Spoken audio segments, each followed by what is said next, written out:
মাতৃত্বকালীন ছুটি, ঈদের বোনাস, সরকারি অফিসে কর্মরতদের চাকরি সরকারিকরণ সহ পরিচ্ছন্নতা কর্মীদের অধিকার নিশ্চিতে কাজ করছে শ্রম সংস্কার কমিশন।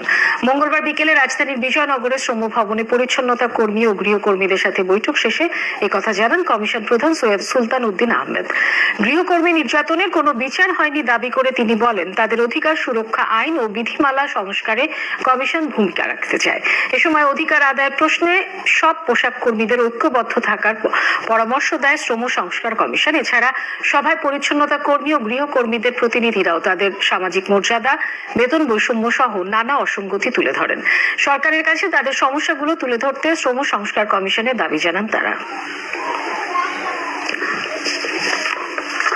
তাদের নামের পরে একটা বিশেষণ যেন সেটা যেন সম্মানের ব্যাপার হয়, সেটা যেন বৈষম্য, অবহেলা, অচ্যুতের ব্যাপার না হয়, সেটা বাংলাদেশের নাগরিকদের এটা নিশ্চিত করতে হবে।